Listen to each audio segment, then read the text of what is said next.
Why did David Foster Wallace value silence and boredom more than almost anything else in his life? Why did David Foster Wallace, in the last 8 years of his career, slip into a deep state of writer's block while writing about silence and boredom? And today we are going to answer all of those things. And 12 years ago, when I first sat down and read The Pale King, I'll admit it to you guys. I almost had no idea what was going on during that first read. And maybe it was the concussions, maybe it was the substance abuse, maybe it was that crazy girl from Utah. But the one tangible thing I did get from The Pale King was an appreciation for silence and boredom, and that transformed my life in a way that no personal development book ever could. And today we are going to be hearing clips of Wallace talk about boredom and reading quotes on his thoughts on silence and boredom. And if you guys don't already know, Right Conscious is the headquarters of everything related to David Foster Wallace and many other great writers here on YouTube. You can go check out my playlist down below with over 60 videos now on David Foster Wallace. And let us now hear from Wallace. But then there's another kind of boredom that I think you're talking about, which is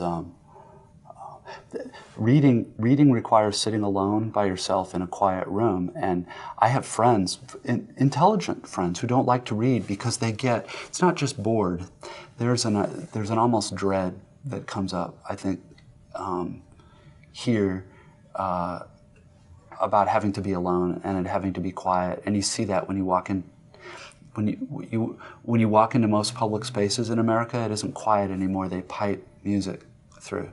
And the music's easy to make fun of because it's usually really horrible music, but it seems significant that we don't want things to be quiet ever anymore. And to me, I don't know that I could defend it, but that seems to me to have something to do with when you feel like the purpose of your life is to gratify yourself and get things for yourself and go all the time. There's this other part of you that's the same part that can kind of is almost hungry for silence and quiet and thinking really hard about the same thing for maybe half an hour instead of 30 seconds, that doesn't get fed at all. And it makes itself felt in the body in a kind of dread. And now we have another quote on this. To me, at least in retrospect, the really interesting question is why dullness proves to be such a powerful impediment to attention. Why we recoil from the dull. Maybe it's because dullness is intrinsically painful. Maybe that's where phrases like deadly dull or excruciatingly dull come from. But there might be more to it.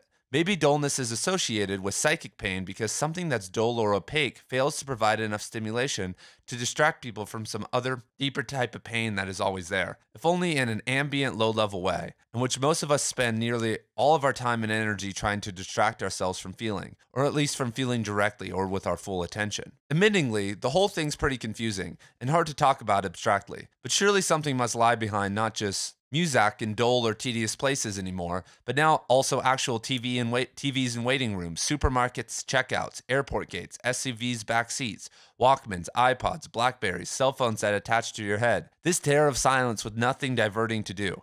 I can't think anyone really believes that today's so-called information society is just about information. Everybody knows it's something else way down. So first, I'd like to ask you guys, for the purpose of helping others, to maybe comment down below when you first discovered this idea of silence, because David Foster Wallace obviously isn't the first person to ever talk about this. But when did you discover this and what did it do for you? Because there are people watching this right now who have never experienced what Wallace and you and I have felt before. And so I want to encourage them in this video to take this more seriously, to really try and find that peace and that clarity through silence that maybe you and I have found before.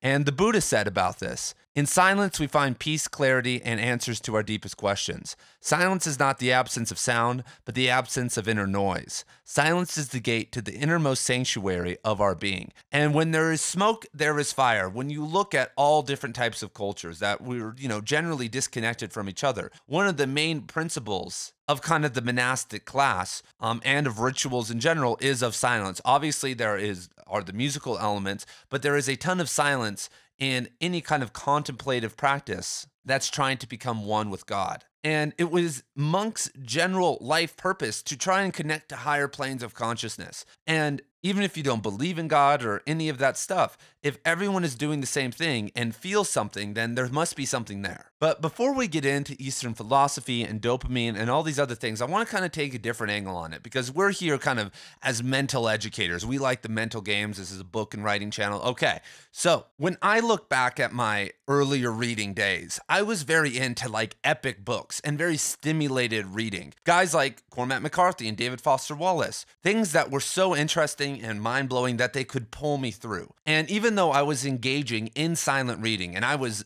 trying to transcend boredom, these books don't really bore you. They're very entertaining. And this is a trap I see a lot of people get stuck in. You know, you could just read entertaining books that are challenging and push you and make you smarter all the time. But eventually I started seeing cracks in my own logic, started to understand that when I had to read something actually hard, way harder than Infinite Jest, you know, mostly in the nonfiction, philosophical realm, sometimes psychological or critical theory stuff. I was like, man, I can't do this. And what really turned me on to this idea was kind of a renewed interest in Christianity, even though I'm not a Christian. You know, I've gone through many different phases because obviously the Bible is very canonical. But I started looking into something called, if we look down here at the bottom left, called the Trivium Method, and specifically the book, The Trivium, The Liberal Arts of Logic, Grammar, and Rhetoric by Sister Miriam Joseph, because I really got into Marshall McLuhan, you know, the medium is the message guy.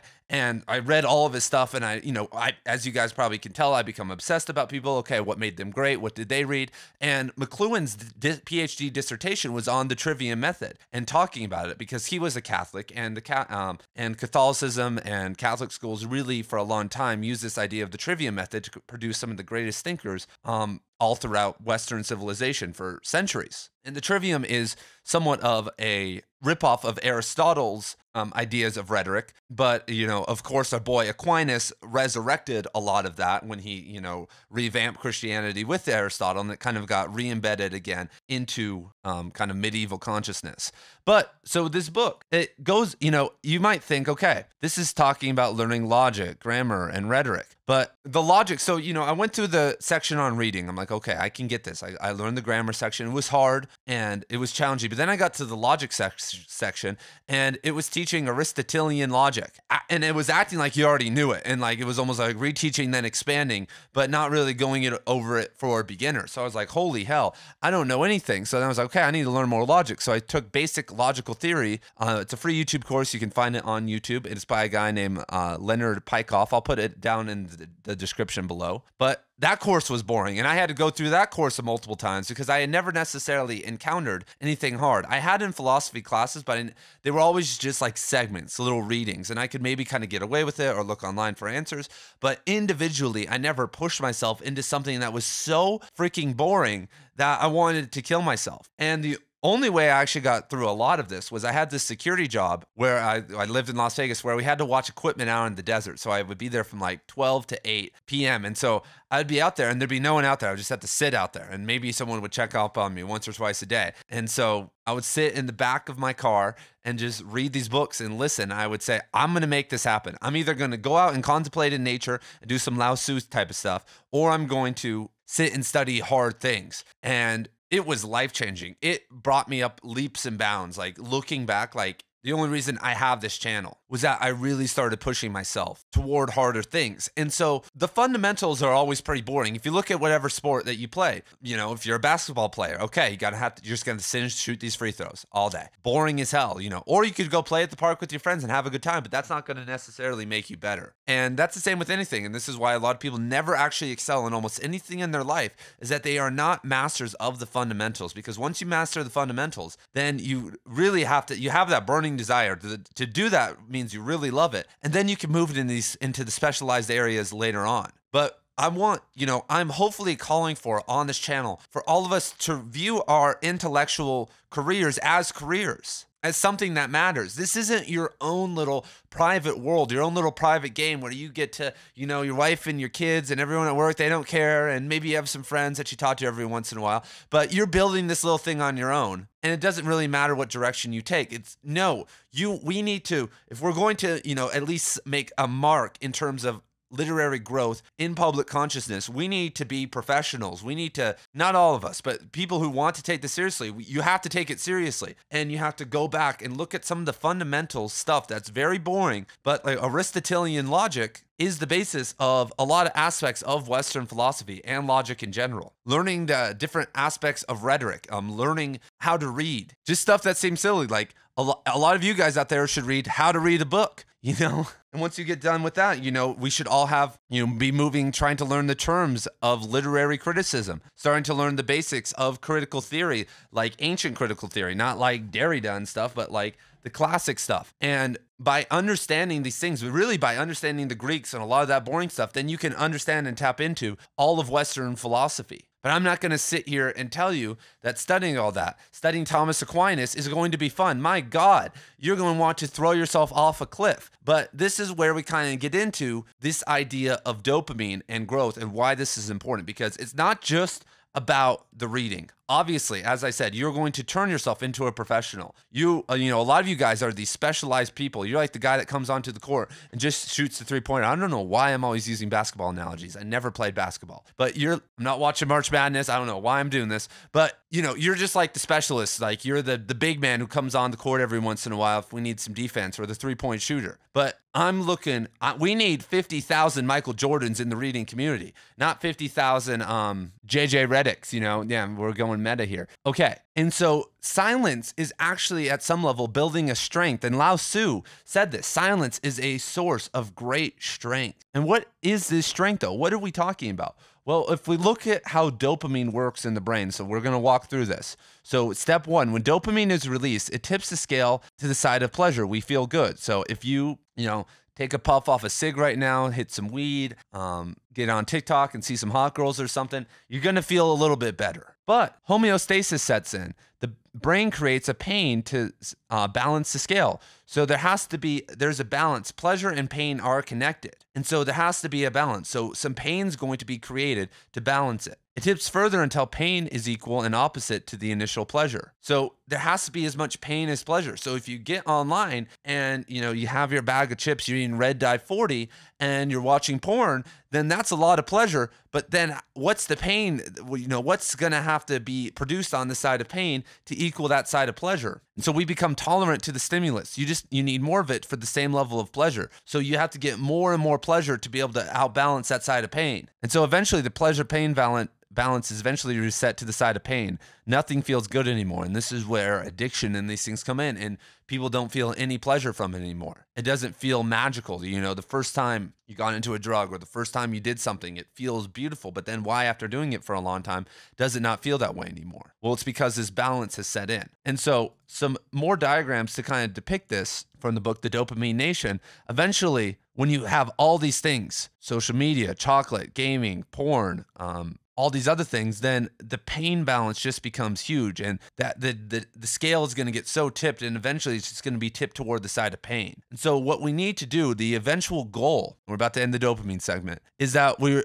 look for simple pleasures. And so the balance never really gets tipped off. We never really fall off that scale. And so I'd like to postulate here that reading very interesting books can actually cause the dopamine urge, because the author, I don't have the book here, of The Dopamine Nation, she was a psychiatrist and a PhD, and she got addicted to reading fan fiction and eventually erotica. And that's how a lot of women consume porn, is through, fiction. And that's why the erotica section of Amazon is huge. If you guys want to make money, that's one of the easiest ways to make money as a writer. And that's one of the reasons why Infinite Jest is so great, though, because Wallace says, one of the reasons I wrote this was to force people into something hard. I wanted to make it fun enough to try and make people complete it. I wanted to break it up enough and make it non-linear so people would be challenged throughout it. So what does building strength as a reader entail? How can we move away from escapism in reading? Well, one way, that's the easy answer, is to read some hard things. Try to split it up a little bit. This isn't probably as big of a problem for a lot of you guys, but if you're a serial fiction reader and never reading into philosophy or psychology or kind of some of those harder things, it actually is important for your brain development and actually your enjoyment of the literature that you love. Because if you keep reading too much literature, if you keep enjoying it too much, it will actually decrease. And that's not what we want. And we want there to be a motivation every single day when we come to these things. And eventually the level keeps getting raised higher and higher. And what's amazing about this is that if you keep kind of balancing this pleasure and pain with reading, you're going to turn into a beast of a reader, because to push yourself in terms of painful reading, well, today it may just be Aristotle, but eventually you might have to read these, very deep, nuanced secondary sources or critical theory to be able to kind of scratch that itch in your brain to not feel bored. Because then, if as you ascend, you'll come back to Aristotle and be able to read things at that level and work your way through it almost instantly. And as you're doing all that, you'll actually increase the pleasure you gain from reading fiction because of the amount of different framings and stuff that you're developing on that other more boring side. Another thing that kind of relates to all of this is, how are you reading? I've been there before, especially in college, where I've had to motivate myself to read. I connect reading to caffeine use or tobacco use or marijuana use or to certain types of music, maybe some more upbeat music if I need to get through something. But these are all kind of tying that experience once again to dopamine and making it more interesting than it actually is. And yes, it may feel more mind-blowing. If you are in an altered state and go watch a wild movie, it's going to be much more fun. But that also means that your dopamine level is going to be, that pleasure side is going to be magnified even more, and it's going to cause consequences in the future. And so we're trying to build strength here.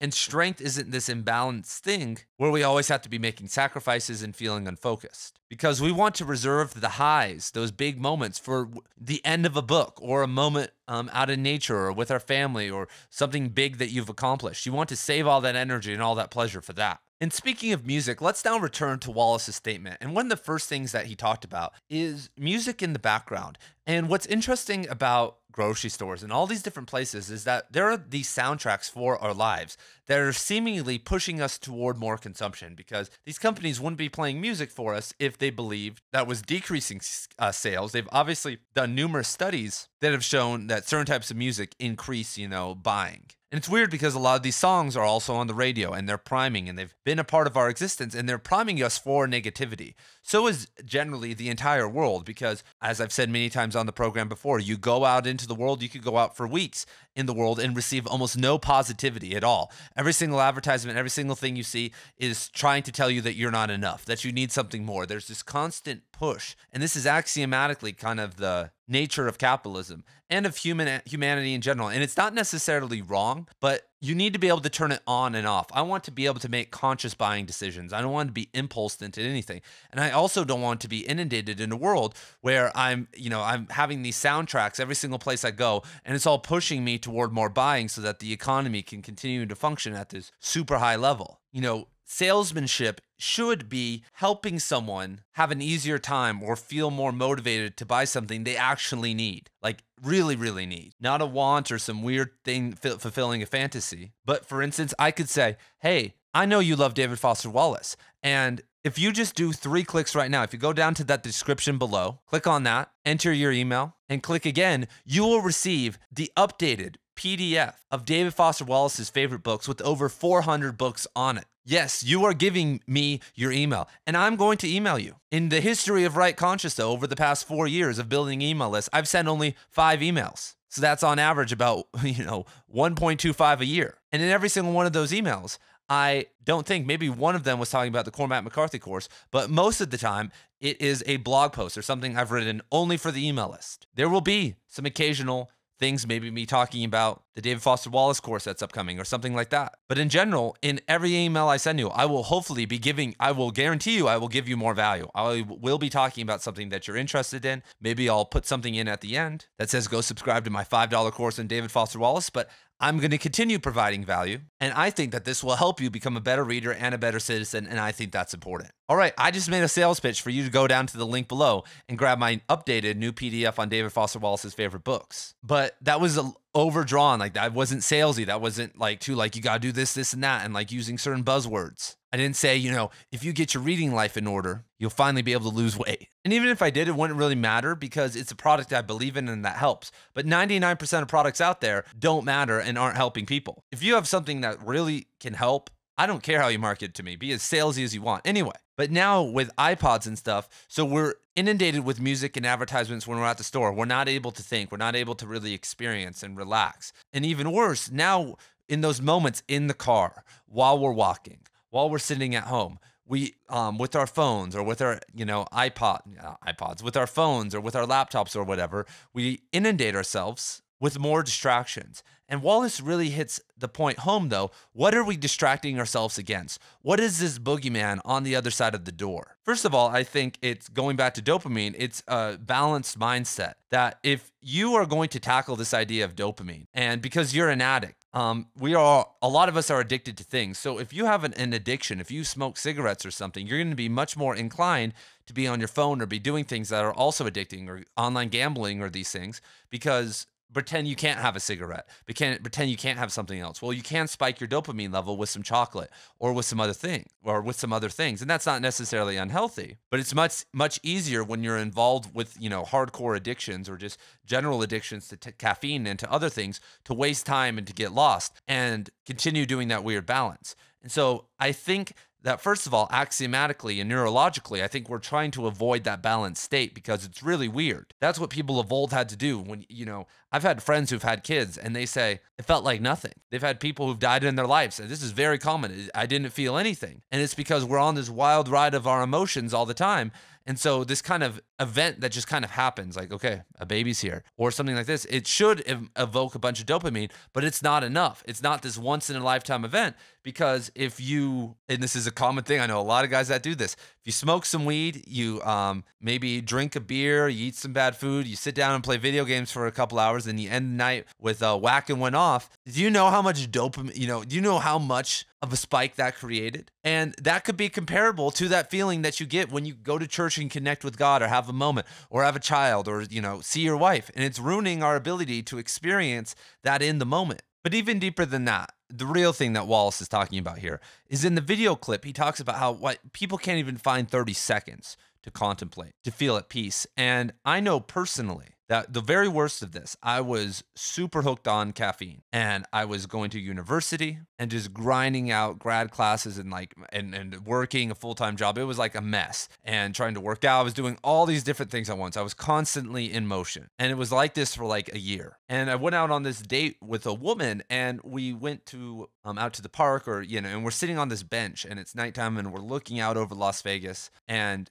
holding hands. It's supposed to be this beautiful moment, but because during that year I had lost my meditation practice. I mean, that's another thing that happened. That's the only year. It's probably about that year and another year in the past 12 or 13 years I haven't been consistently meditating, even just for 5 or 10 minutes a day. And so during that year, I'm at rock bottom in terms of being able to focus. And I'm sitting there and I couldn't enjoy that moment with her. I should have been focused on her, but I was thinking about other things. And that night, my life shifted forever. I've pivoted, and that's where I've moved to where I'm at now, all because of how weird I felt. I'm like, I'm one of those people now. And so I am not perfect. I fall down all the time. But what happens after 30 seconds? Because I would find those moments of a couple minutes to relax and do things. But to unravel the trauma of our life, to kind of move, first of all, the trauma of our life takes a long time. We've been through a lot. We've experienced more stimulation, just in a month or even in a day than most people living, 600 years ago experienced in their entire lifetime. We constantly are going through things and thinking about things, geopolitical events, trauma in our own life, because we have this wide range of emotions that people maybe didn't have access to in, times past, and the time to think about them and access to all different types of people and experiences. So this is kind of one of the things in Alcoholics Anonymous that Wallace talks about, is you have to take inventory.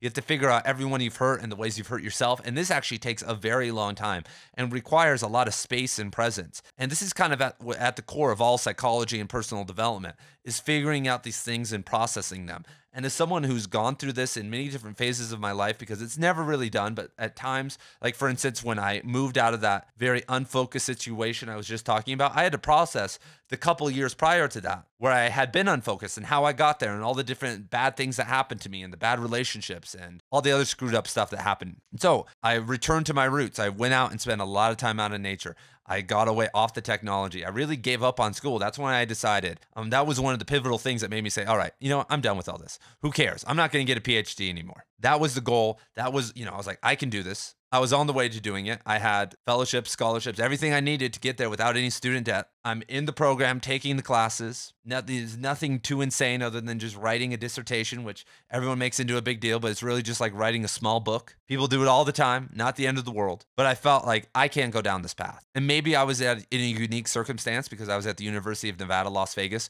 which is right next to the Las Vegas Strip. Like, it's a pretty happening campus. It's not the most relaxing place. I remember when I was at in college in Oregon and in Utah, the campuses were very beautiful, and it was like a little bit easier to kind of chill and like be a little bit at peace. But still, I think many different people experience this in university, this kind of drive of ambition, and it's never going to stop. So I processed all that. I asked the questions like, why do I want this PhD? Why do I need that authority? I don't need to do this. And look at me now. Look at me now, everybody. We're about to hit 10K subscribers. If you go to some of the early videos on this channel, I was in university while filming those, and I could get like one video out a year. I didn't have the time or the focus because it was all going over there.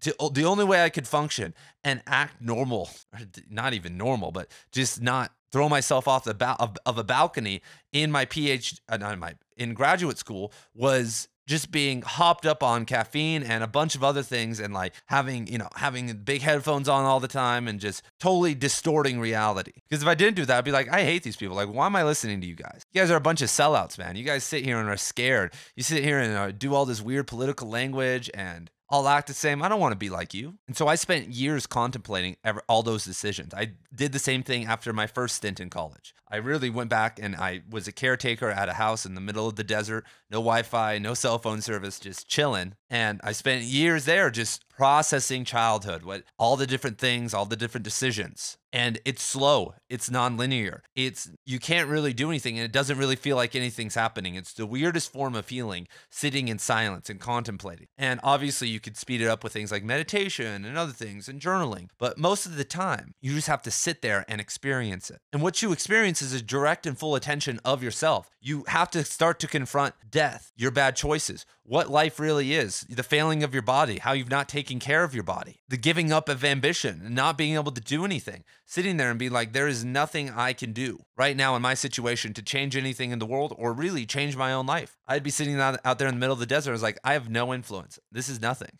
I'm not going to see anybody for the next month. I'm not going to do anything for the next month. And as Wallace talks about a lot, it's about also our fear of loneliness, of being alone, because our life is just all these little dramas being played out all the time. Most people, they always have an enemy, whether they're political or the neighbor. They always have beef. Sometimes I, troll on the channel and like I'll go after Wendy Goon or do whatever, make these videos, but I don't necessarily feel too much hatred toward anybody. I've never get into spats with people in real life. I never have like guy drama or work drama. Like I'm just like, whatever. Okay, you're right. Sure. I did this, I did that. Like, whatever, get off my case. Like, I'm not going to be here. I'm not a lifer. I'm not going to be here for 30 years. Like, who cares? But there's other people who I know aren't going to be there for life either. And they're like warriors. They are ready to fight and do whatever. And if you look at their personal life, if something goes wrong with their kids or whatever, like they are, doing a full frontal assault, and it's sad. And they don't want to confront their own loneliness, because I don't want to get too nihilistic or sad here. And I'm not totally pessimistic in this way, but at the end of the day, we have to deal with ourselves. And there are people around us, but they could die. They let us down. Sometimes they're not loyal. Sometimes they're with us for the wrong reasons, and we can't tell. And sometimes they don't have the ability to help us. I love my parents, but they haven't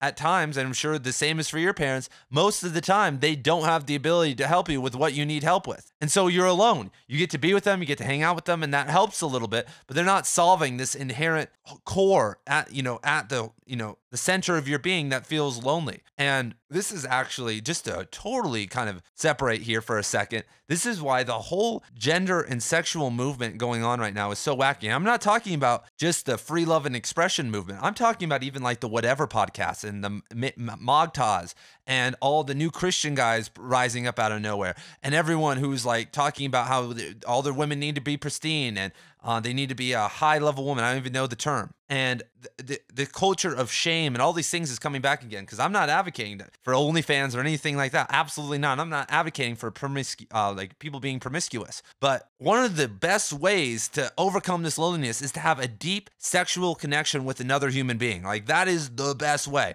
Or like go totally celibate and like have a deep connection with yourself and like get over all that. Like either or. But if you're sitting in the middle, you're gonna have problems. And now because and it shouldn't matter necessarily, because, you know, unless you bring religion and all these things, but if someone had a past or did certain things or was with certain people, most men are very jealous and petty, and we're told to be that, and that's being amplified now. But I've seen a lot of people be with really good people and not be able to actually connect with them because they're worried about all the stuff they did before or all this, you know, and that's once again being promoted again instead of genuine connections. None of these dudes, none of these religious influencers or the Andrew Tates and all those people, none of them have actual connections with women. None of them are experiencing the healing power of relationships, and none of them care. None of them want to get into that. None of them, I mean, it's an absolute disaster. And this is once again training the next generation of men to be unconnected. This is one of the biggest, you know, psyops, in my opinion, ever. This is just as big. And every single situation, there's two sides.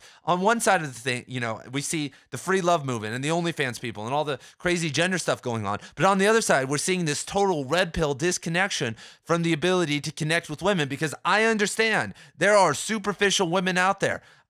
Along with superficial men, but there most of the time are as many unsuperficial women or, you know, natural or kind women as there are of men. And just because some woman has made mistakes in the past and been slutty or done whatever doesn't mean that they've maybe made a transformation in their life, because a lot of men have made those transformations, that transformation in their life also. I've done that. The way I used to handle relationships and sex and all those things when I was in high school and early college is vastly different than where I am now. And if I had to be judged according to what I did earlier, that would be insane. And so instead of, people having sex is down, people getting married is down, people having kids, all the things that actually solve that loneliness problem. Or go be a recluse, go renounce everything. I say, I don't care, either or, but you can't sit in the middle. People sitting in the middle are weak, they're cowards, or they've been programmed and they're not doing enough. Do something, connect deeply with another human being or connect deeply with yourself, but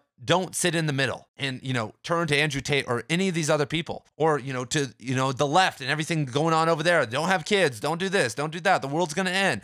It's all, it's crazy. I understand you guys understand this, but this is what people are terrified of. People don't want to confront this. And speaking of what people don't want to confront, I want you guys to look at the screen right now. Look at this philosophical equation related to David Foster Wallace. Can anyone figure it out there? Well, you're probably not going to figure out what that means until next week when I launch the David Foster Wallace course. It's going to be $5 a month. So if you save 50 cents a day, until then, you will be able to gain access to over 10 plus hours of exclusive content on David Foster Wallace and see what that equation means. And if you're seeing this in the future, past March 2024, then there will be probably tens of hours, if not hundreds of hours on David Foster Wallace over on the course. Go check it out. So now I want to talk about solutions for you guys. And the first one being, if you're not already doing this, I want you guys to start reading things that are like hard for you, that are going to require mental effort, especially if you're reading more breezy fiction, things that are maybe medium, easy to medium in terms of difficulty for you.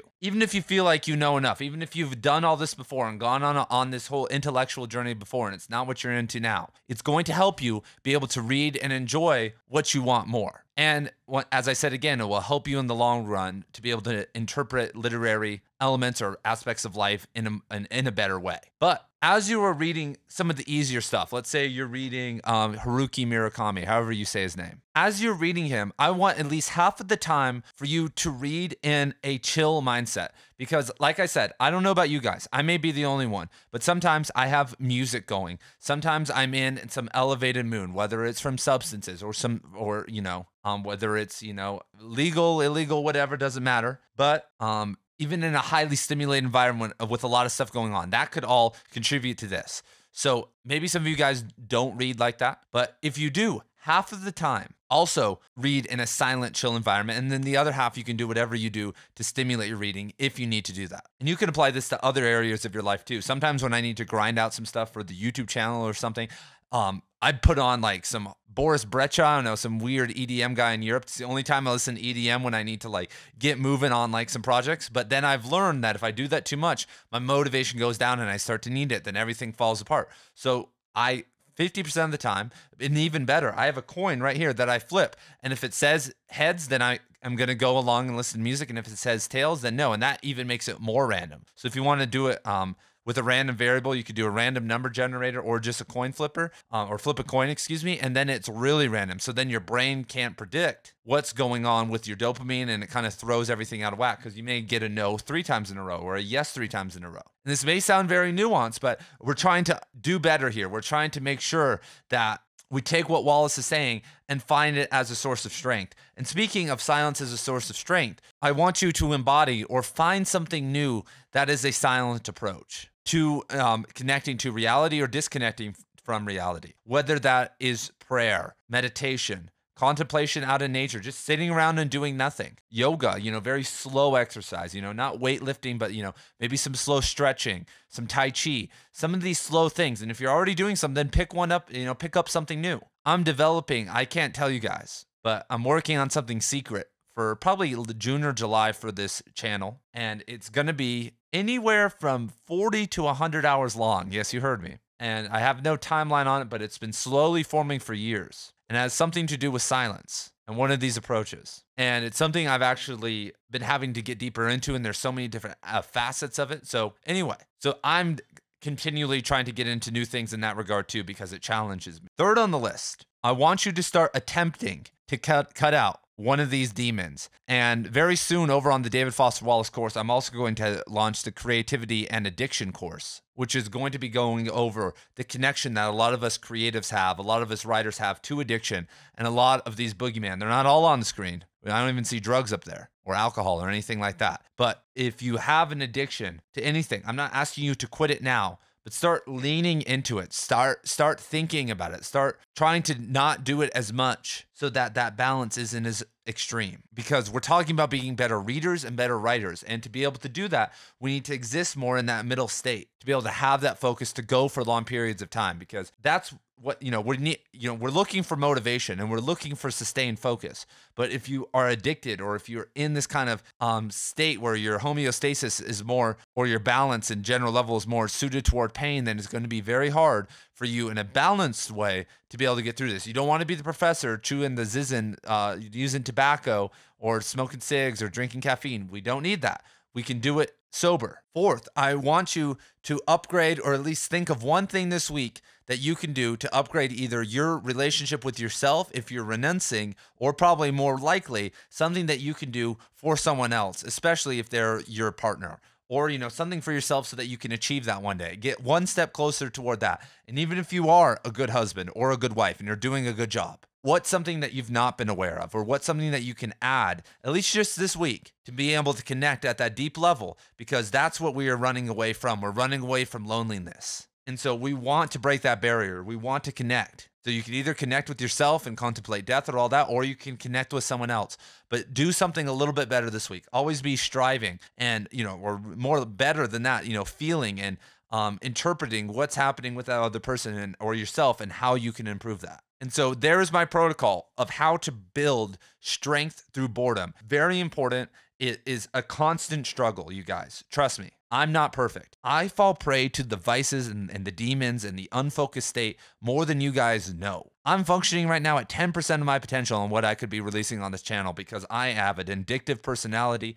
I'm constantly up and down. I can be here sometimes, but I know that there's something bigger out there for me. You can make it into religion or something that you want to do, like your purpose in life. Like I know that my purpose in life is to be an advocate for reading and writing and knowledge and conscious growth in general. And so when I feel that, a lot of this stuff doesn't seem as important to me, I'm like, okay, this is, I want others to grow and to feel and to understand everything that we know. And so I guess that's the secret step is, tap into that also, because that will help. All right. I will see you guys in the next video. Give it a like if you haven't already. That will boost this video so that more people can see it and hopefully get some of this advice. And let's keep this train a rolling.